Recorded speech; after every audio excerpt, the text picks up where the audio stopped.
Considering this is a competition to find Britain's most amazing and stunning home, you might be wondering why on earth I've brought you to what looks like on the surface your average 1930s bungalow in an average 1930s cul-de-sac in the south of England. Well, if you follow me, I think you'll soon find out that this ever so ordinary looking property holds a few surprises that could make it something of a winner. Built in 1937, this bungalow has just had a dramatic facelift, thanks to the efforts of its owner Martin. It really is a kind of fantastic living space and a fantastic social space. It's just a great place to live. He has completely redesigned the bungalow, giving it a new lease of life. Working with a very modest budget, Martin has created a home that suits his lifestyle perfectly. It's a sleek, stylish and contemporary living space where he can live, work and entertain. Ah, wonderful, I love it. I'm barely through the door and I'm impressed. Hello, hey. Russell, welcome. Good to see you, Martin, good to see you. What a fantastic space, you must be really chuffed with it. Well, thanks very much. Come and have a look at the rest of it. Oh, I'd be delighted. If you're looking for wow factor, that's what you get as soon as you walk through the door. The humble exterior gives away little of what awaits inside. So this is the living space. It really does work. And I think for me the most amazing thing about it is that I never would have expected this to be here at the back of what is basically a bog standard bungalow. Why did you choose a bungalow? Well, it was actually from a TV programme I saw about, I don't know, 8 or 9 years ago. And there was a developer on there who only bought bungalows, and he only bought them on corner plots because he said you can extend out the back, out the side, up, and it just made so much sense to me. Why open plan? I find it very stimulating to have so much light and space, and I sometimes work here on my dining table, I work over there, and I can actually go right outside when I open up the windows as well, so I just love the open space. Did you have the idea of extending the bungalow before you bought it? Did you have vision? You must have had vision to see. Yeah, I always had the vision of actually putting a glass box on the back of whatever I was going to buy. That was the sort of principle. And then it was just a question of finding something that hadn't already had money spent on it, hadn't been extended and hadn't been improved really. So, you know, I've ended up with something which I'm really proud of, and I love the light and space.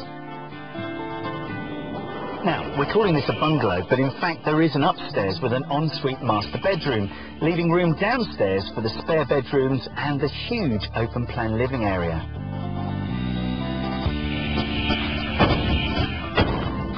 Martin bought the property in 2004, but he had to sit tight during 6 months of wrangling over planning permission before he could get to work transforming the basic bungalow into his dream home.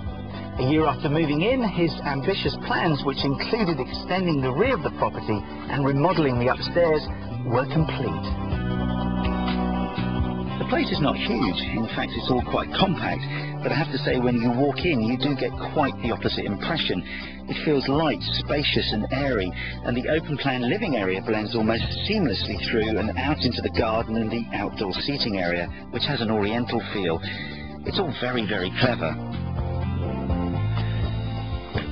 They are an absolute joy, a delight. I mean, in just a few steps we've completely transformed this space. Fantastic, I'm really impressed, and this is magic. You must have thought about this before you actually designed the house. Absolutely, it was a really integral part of the whole design. In fact, my brother's a landscape designer and builder.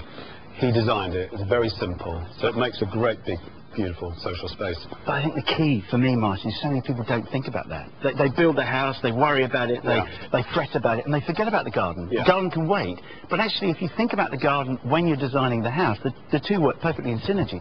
And this here is, again, such an incredibly simple water feature. Adds almost like a full stop to the edge of the house. It's actually called a rill. I didn't know that before my brother told me, and he suggested this and designed it. It reflects the sunlight beautifully up against the canopy, and it is actually very calming. It's kind of quite zen-like, so it's a really important part of the whole build. Where this house is particularly successful is in the attention to detail. There are repeating motifs throughout. The lighting panel in the garden mirrors the front door. The hardwood floor in the living room extends out into the garden. In fact, you'll find shapes and textures subtly repeating right the way through the property. Martin has kept costs down by using everyday MDF to create these storage units. But to give his home a designer feel, he's splashed out on a few key items like this Le Corbusier pony skin chaise longue and a designer custom-made bed frame.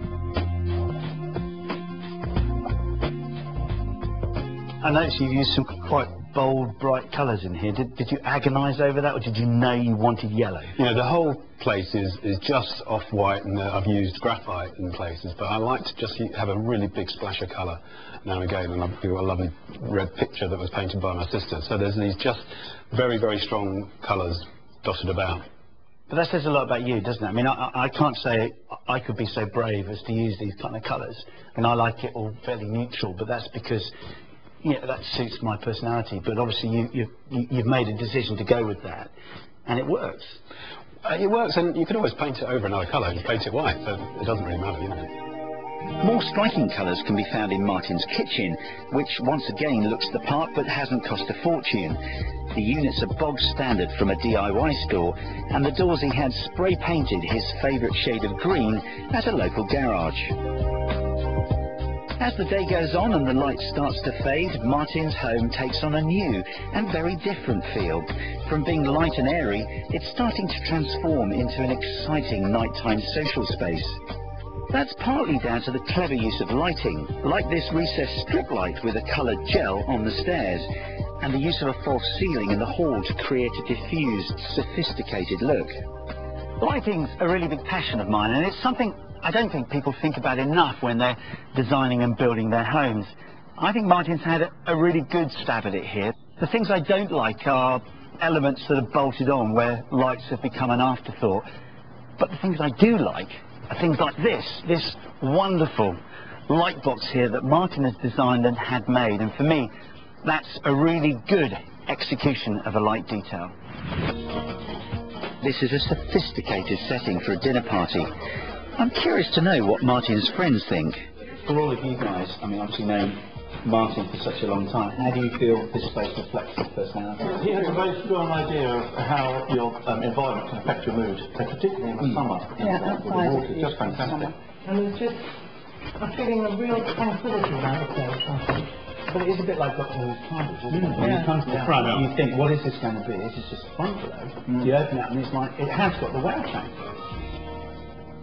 You know, I can't help feeling, having spent the day here, that I'm in some kind of apartment in a skyscraper in New York, and that any moment now I can walk out of that door there and look over a balcony and see the traffic streaming by below. But the bizarre thing is, I'm actually in a bungalow just outside of Eastbourne. I've got to tell you, I'm truly inspired, and it's certainly a lovely frame of mind to go to bed to.